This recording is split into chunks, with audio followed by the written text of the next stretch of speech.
Our next speaker is Maricel.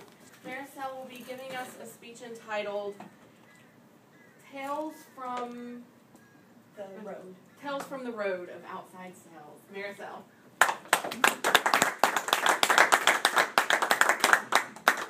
Thank you, fellow Toastmasters, and especially our honored guests. I'm so glad so many of you showed up today. So, you have decided to embark on the exciting and glamorous field of outside advertising sales. This job never gets boring. You can say a lot of things about it, not all of them positive, but it never gets boring. The biggest thing that you're going to learn is that it's important to be adaptable. Every day, I'm running into different businesses, different people, and different circumstances. You never know what's going to come at you. So I have some examples to share with you.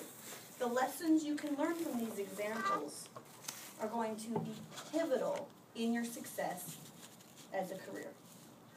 We are going to start with prospecting, go through presenting, closing, and ultimately the client relationship. First of all, it's important to research the businesses that you're going to be cold calling. I was driving through Linden recently and I noticed there was a new walk-in health clinic called True Healthcare.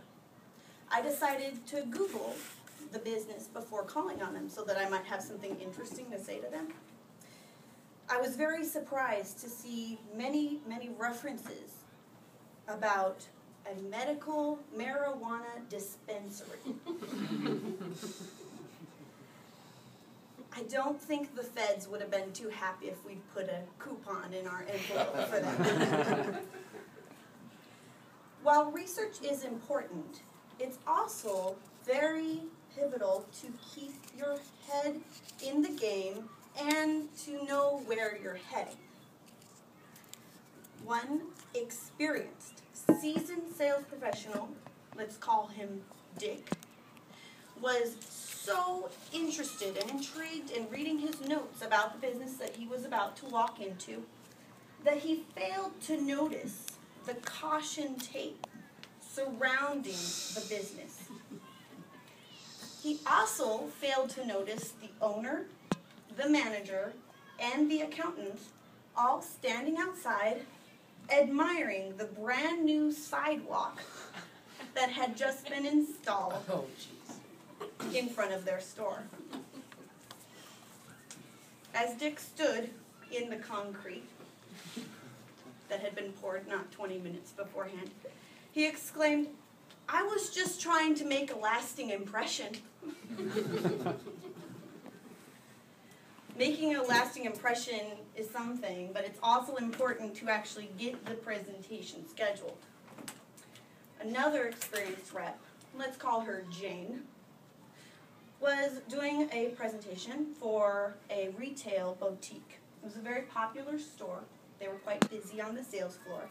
And she was standing in front of the counter between herself and the business owner.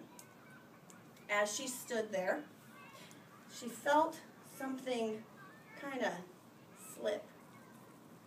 She realized that her granny-style panties had actually cascaded to the floor. Trying to keep her cool, she realized it was a good opportunity that the owner was over the counter from her. So he didn't notice. Thank goodness. So she tried to kind of wiggle and gradually got the panties up to about her knees, which is where her skirt ended. The owner signed the contract before he saw her waddle out the door. Another important closing technique is using the client's jargon. I was meeting with Custom Fit, a new fitness place here in Ferndale, just a couple weeks ago. And he was explaining to me that when sweat evaporates, it shows that you're eating a healthy diet. And that if sweat does not evaporate, then it shows that you're eating an unhealthy diet. He explained that pit stains actually show the healthiness of the diet.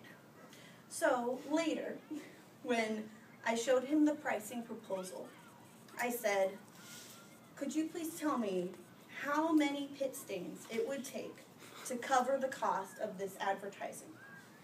He looked at it seriously and he said 4. It would take 4 pit stains to cover the cost of this advertising. Closing is the end of the relationship from rep to prospect. It's the beginning of the relationship from consultant with client. One of the things I really enjoy about my job is partnering with my business owners and being able to help them in many aspects of their business. I like helping them with advertising and bringing customers to their door, but also helping educate them on other aspects. Some not always the conventional things you'd think of, though.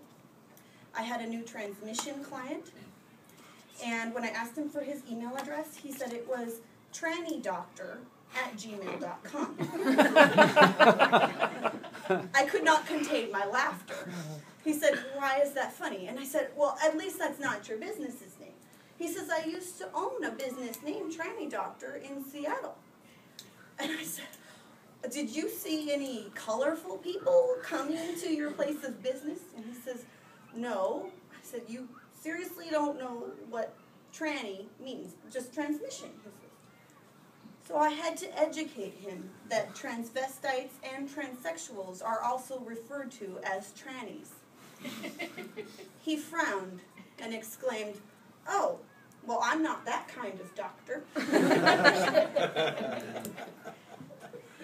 So, in closing, it is important to be adaptable, to be successful in the sales career. You never know what's going to come flying at you or what you're going to need to keep together, even if it's on your knees. Thank you very much.